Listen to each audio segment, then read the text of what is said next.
I will try and explain it to the girls. Ah, the guest list is dwindling. Oh, well, if you mean Roxy, Natalie already told me that she's too hungover to make it to the ceremony, but she might make it to the reception. No, actually, that was Todd. He's not coming? No. He said, and I quote, "I would rather gouge out my eyeballs with a rusty nail than see John McBain happy." He always says take the high road, huh? Well, I mean, if it's just Todd and Roxy, if those Yeah, are the I ones wish. Charlie's still sick in bed. I don't know if he's going to be able to make it at all. Charlie! Oh, you're up. Yeah. I need to talk to you. What else can Marty say? Honey, just so I don't put any feet in my mouth, Charlie doesn't know, right? That there's a chance Clint did something to the DNA test. No. And you know what I told Dorian? I said that I had a second test done. But you didn't.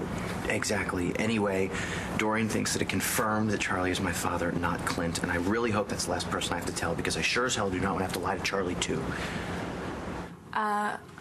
Well, I better get moving unless I want to get married in my robe. Knowing Natalie, she's probably slipping up her wedding dress now. I'll be up to help you both in a minute, okay, honey? Thank you. Okay, say what you have to say. Just that all of Echo's things are gone. That's right. So what happened? I mean, I know there's no way that she would have moved out without telling me. Oh, no, wrong. There's no way she would have moved out, period. Not voluntarily. No, Charlie, I threw her out.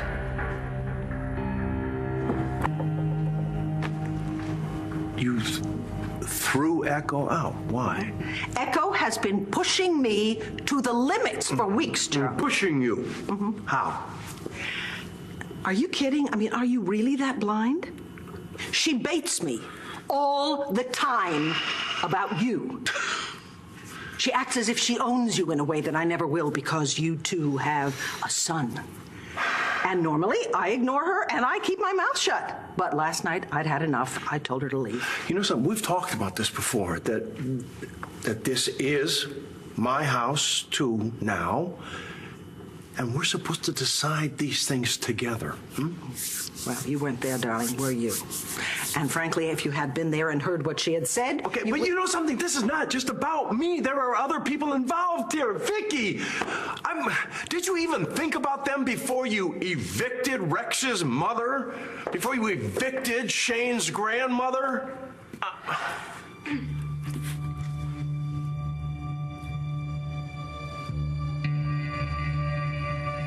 Everybody should know that... Rex, Gigi, I'm sorry. I did not want you to find out about Echo that way. What happened? You know, I've been trying to get an answer to that question myself. Okay. It all started when Dorian came by with the news about the second DNA test. What test?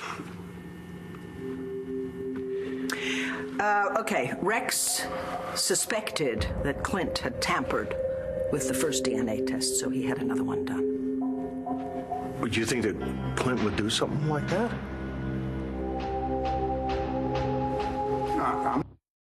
Honest answer? I wouldn't put anything past Clint Buchanan. Okay, but when did you first suspect that he might have done something to the test? As soon as we did it. He was acting all paranoid or something, and then Dorian was suspicious too. Part of me just thought that she was blowing smoke, but part of me couldn't stop thinking that maybe she was right. Well, you should have just asked Echo then. I did. I asked her if she thought that Clint could tamper with the DNA test, and she swore that she didn't know anything about it. But come on, the guy hates me. The last thing he wanted was to find out he was my father. Okay, so you decided you're going to take another test, but I mean, how? What did you use? I took your spoon the other day to the lab to get tested. I asked them to compare it with my DNA to see if they got a match. And, so when do you get results? They're in.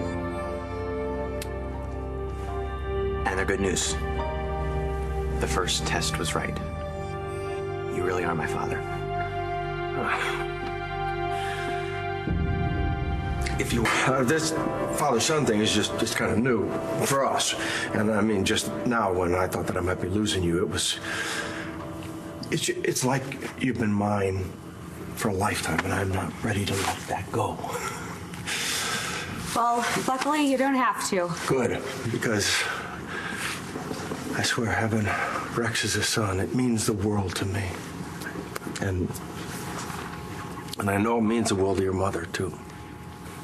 Shane was asking about Echo earlier. Do you have any idea where she went? No, I don't. No, she didn't volunteer the information, and I didn't ask, but I guarantee you she's still in town.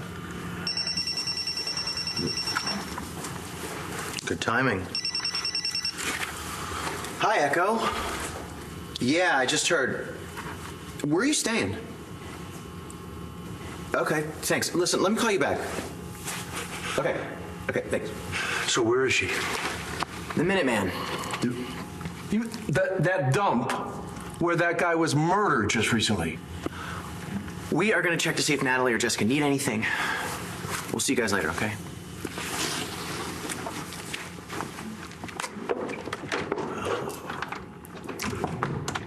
Hope you're happy. Happy? Charlie, I haven't been happy since the minute you invited Echo to live in this house with us, which was not a decision we made together. So no, I'm not happy about this. None of this pleases me at all. Okay, but you know you forced her hand. I mean, no, that woman is fighting one of the toughest battles of her life right now in that flea bag motel, all alone, no support system, nothing. She's just sitting there trying not to take a drink. I mean, how you could tear her away from her family at a time like this, it's beyond me.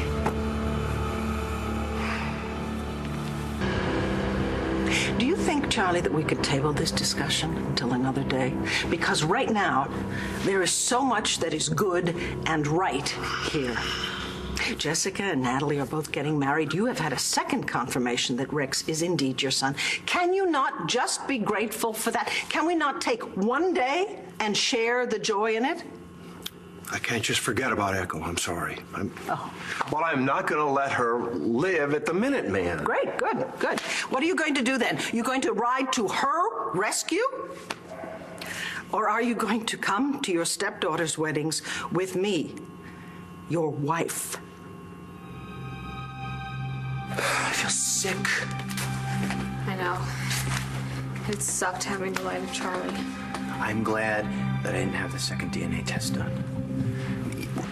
Maybe it would have proven that Charlie was my father. But what if it didn't? I would have killed him. And you too.